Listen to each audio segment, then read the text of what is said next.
This is a delicious katsu cauliflower curry which will be the envy of any Japanese restaurant around the world.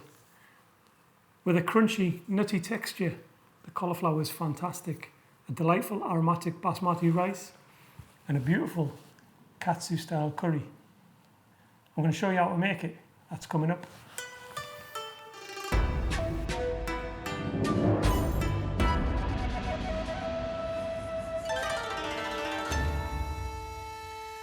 So cauliflower is one of the best vegetables that you can use in a katsu curry. It's got such a nice texture, subtle flavours and nuttiness. We're going to use the cauliflower steak and we're going to batter it using plain flour. I've put a teaspoon of curry powder and a teaspoon of nutmeg into this. Nutmeg always goes well with cauliflower. So we'll batter it up and we'll cover it in Panko breadcrumbs, which is authentic Japanese breadcrumbs for this dish.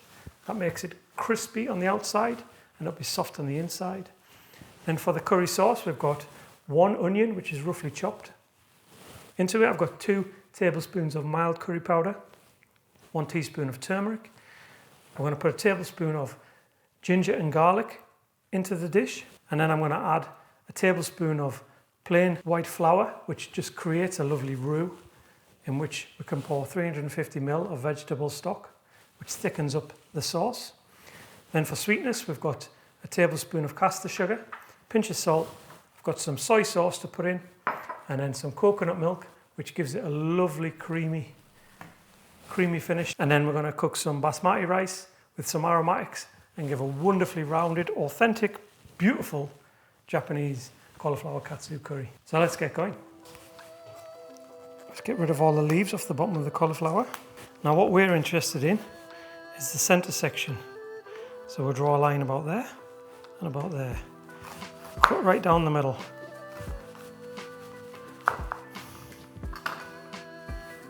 So that is the steak section of the cauliflower. Now if you want to use the florets, you can batter these up and use them in the same way. But for the purposes of today, we're just going to use the steak section in the middle. And in a flat bottom dish, what I've got here is some plain flour, some curry powder and nutmeg. And we're just going to give it a mix around.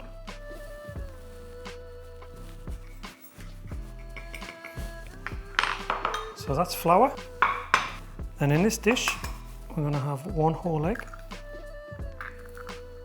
a splash of milk, some salt, and we'll just give that a rough whisk.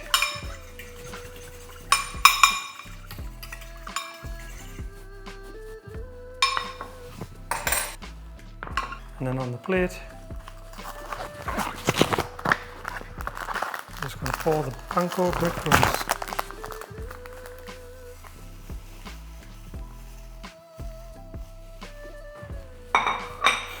So there we go. The flour mixture, 1 whisked egg and the Panko breadcrumbs. So I'm just rinsing the cauliflower here.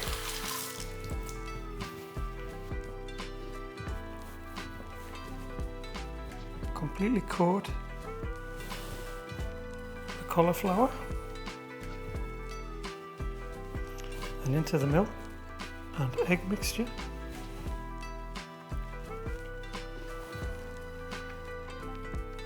And once your cauliflower is completely coated, into the breadcrumbs. You want to try and coat the entire cauliflower.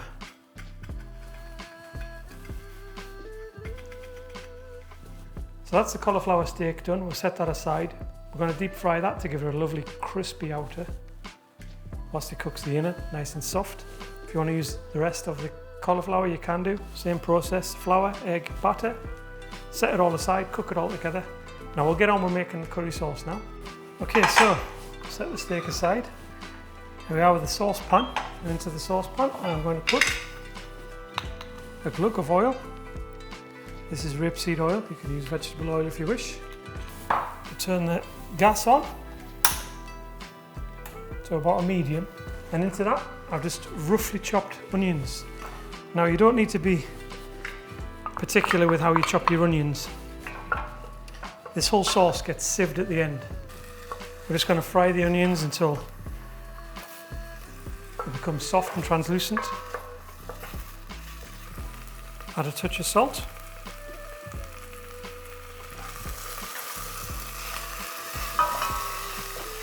This just helps the onions release the flavours. Into this, we're going to put a garlic and ginger paste. Now, I've bought this from a supermarket in the World Foods department. It's pretty good, to be fair, but if you want to make your own, it's equal parts of ginger and garlic, just grated together. And we'll just mix that around. Make the garlic and the ginger release its aromatics. In the grated form, it only needs 20-30 seconds. And we're going to add 2 tablespoons curry powder, 1 teaspoon of turmeric. So we'll mix that around for another 30 seconds. Let the spices release their flavours. And then we're going to add a tablespoon of plain white flour. Now this is going to make a roux, which will thicken the sauce up. So we'll keep that mixed so you can't see any more white of the flour. As you can see, that looks quite dry now, which is perfect because the next stage is adding the vegetable stock. So we've got 350 millilitres and we'll just add a little bit at a time. Just deglaze the bottom of the pan.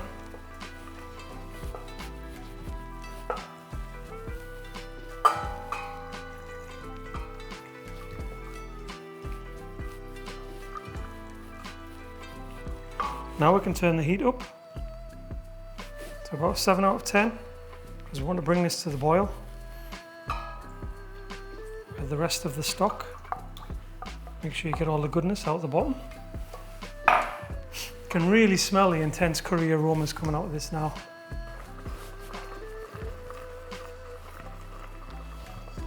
There we go. Once we're at the boil, reduce the heat and we're going to simmer this. First up, we're going to add some sweetness, balance the dish. This is a tablespoon of caster sugar. I'm going to put a tablespoon of soy sauce in there.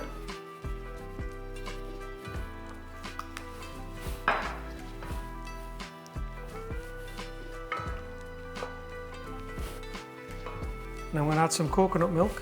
Now, in my local supermarket, you can get these handy little cartons, which are only 200 millilitres. So they're ideal. Portion size for this curry sauce anyway. Now, depending how you like it, put 100 to 150 ml or all 200 if you like it really coconutty and creamy. I'm putting about 150 millilitres into the curry sauce here. And we'll just mix that in. That's it for the curry sauce. So we're going to put this on the hob on a low heat. Let all the flavours infuse together and we'll get on with making the rice. So this is a really easy rice dish to make, beautiful and aromatic. So just wash the rice using your sieve. This is a very important part because this makes it really fluffy. Into the pan. Touch of salt now. It's easier to season your rice now. Then in that we've got 5 or 6 cardamom pods, 1 full star of anise. They're beautiful aromatics to add to your rice. And then 200 ml of water. Bring that to a boil. Okay, so as soon as that's come to the boil, give it a mix around, just make sure no rice is sticking to the bottom. Then we're going to turn this to a low heat, lid on, don't touch it for 10 to 12 minutes. Now, don't lift the lid up while you're doing it because it's the steam that's going to cook this rice. I'm going to put it on the hob for 10 minutes, then we'll lift the lid, see what it's doing. So the curry sauce is on the go, stir that from time to time just to make sure it's not sticking to the bottom of the pan. The rice is on the go, you don't need to touch that at all. Let's get the cauliflower steak done. I'm just going to put some vegetable oil in a pan.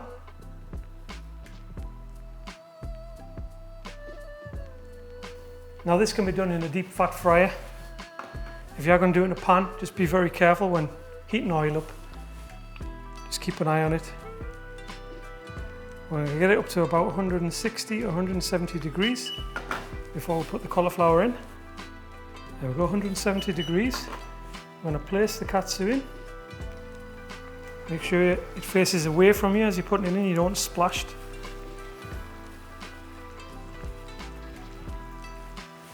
Five or 6 minutes each side until the breadcrumbs become golden.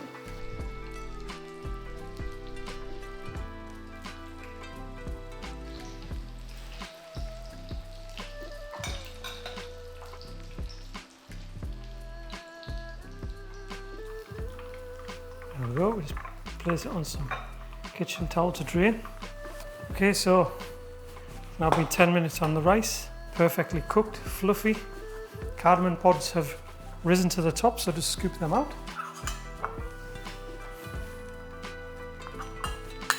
Lovely fluffy, perfectly cooked rice. Finally, with your curry sauce,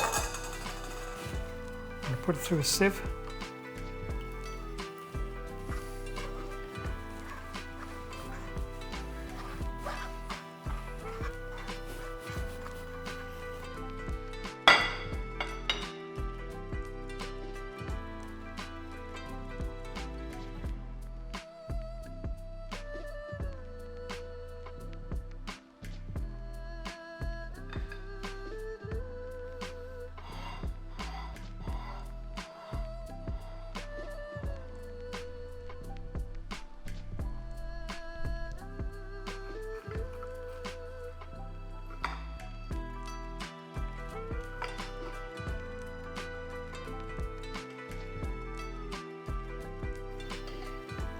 And hear the crunch.